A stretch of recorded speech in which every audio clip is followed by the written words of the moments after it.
Hello and welcome. This is Health Promotion Practices author interviews, and my name is Arden Castle. Each episode will explore a recently published article and its author.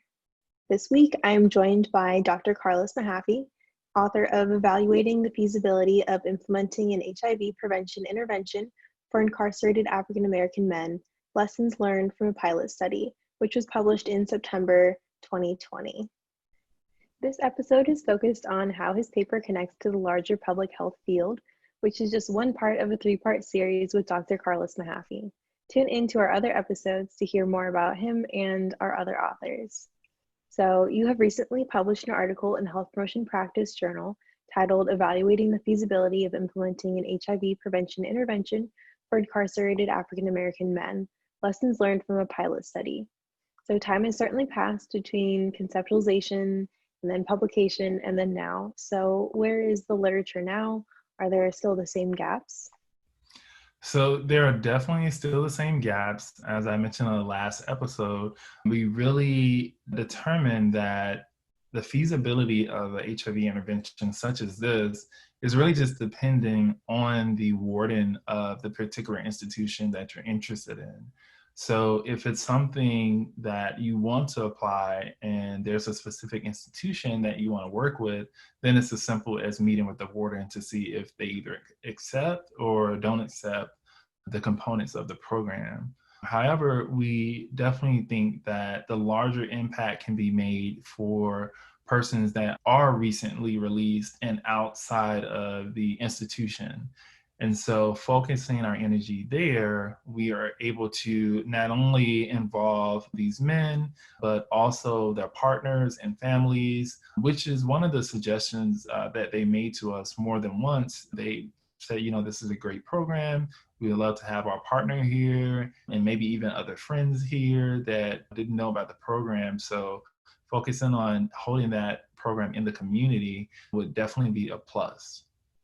Excellent. It sounds like although the gaps remain in the literature as a whole, even in your own paper through the qualitative data that you did receive, you're seeing that it's actionable in the community, in the relationships that these folks hold with other members of the community at large, which is exciting to hear that there's room for more research to be done there. Yes, absolutely. And thinking about moving beyond this paper, what goals do you have for your own research, whether it be next steps or just a new research project in general, and the field of public health? So I'm actually working with a different population. I'm still focusing on HIV interventions, but now I'm focusing on how HIV impacts on the most disparaged subpopulations of Black people, and that's Black men who have sex with men. And so they represent the highest percentages of new HIV diagnoses. And so my research lately has been focused on creating a HIV intervention that is culturally sensitive to that population and is able to really produce feedback and interaction that's long lasting. That's exciting. And I like the focus on these groups that we know have disparities, and I like that you're going right to where the heart of the problem is. Mm-hmm. If someone wanted to teach about your paper or apply your work, what might that look like? I think it's a lot of different possibilities.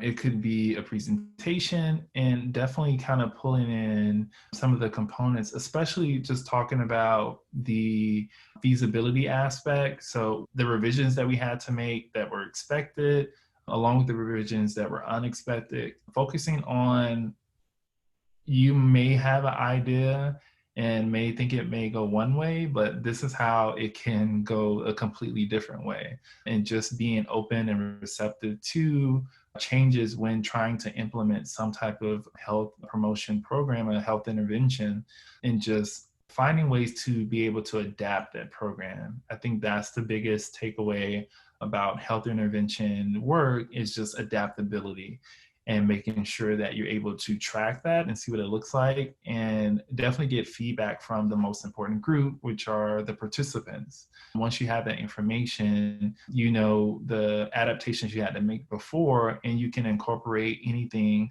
that they felt or saw, which you may miss, and move forward with continuing on how to properly adjust and adapt that intervention to your population of interest. Excellent. I like the focus on listening, not coming in from this top-down approach, but really being open to modifying your research. Specifically, you mentioned the congruence of your gender and race with the study population. So I want to know your thoughts on influencing your findings in different settings with different facilitators, maybe folks that don't share the same race and ethnicity or race and gender with your population. So I think it's important on several different levels. So when thinking about the participants, in a previous episode, I talked about the culture that's associated with health and research within the Black community, and some of those defenses and history of research being done to people and not with people, I think also stems from not having persons not only with your best interests, but having persons that don't look like you. And so being able to build a rapport and establish trust, I think comes with having someone that looks like you. And then also knowing that that person has your best interests at heart. And so those factors play in being able to get the most accurate findings and the best participation and buy-in from the persons that are participating in the health intervention. And then also with colleagues and presenting this information, I think it kind of speaks to the same, knowing that, okay, this person looks like the population that they're talking about. They have a personal vested interest.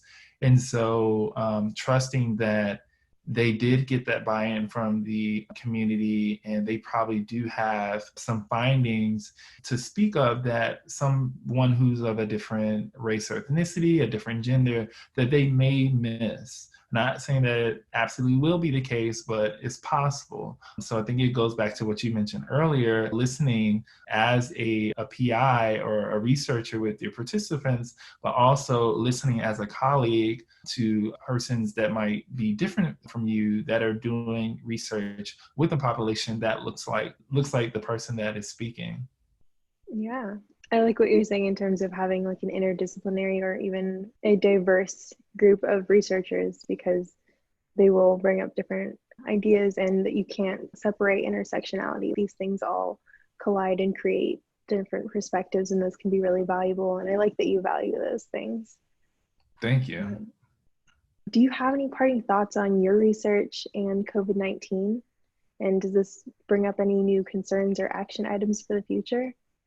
Yes. So I think with COVID-19, it revealed things that we knew existed, but it kind of pulled back the curtain. So things that we thought may have been there, but weren't really sure, things that we knew were there, it really kind of pushed all of those things to the forefront to understand the gaps, the shortcomings, places where we need to put more research and more funding and more policies and more community-based participatory research. We can see we've done a lot of different, type of policies, and we have all these years of research on these different topics, on these populations, but some of those same disparities still exist. And so we have to ask ourselves, why is that?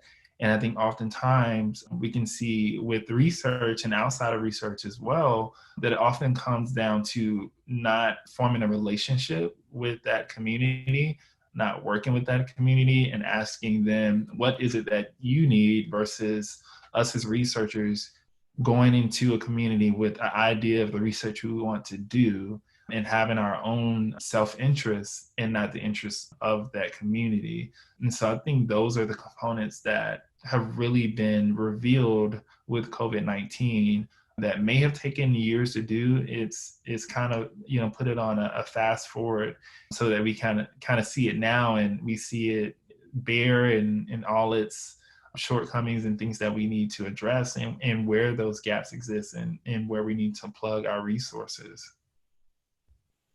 Definitely. I think it's put us on a fast track to identifying these disparities. And now that we see them, it's definitely our responsibility to do something about them. Yes, I agree.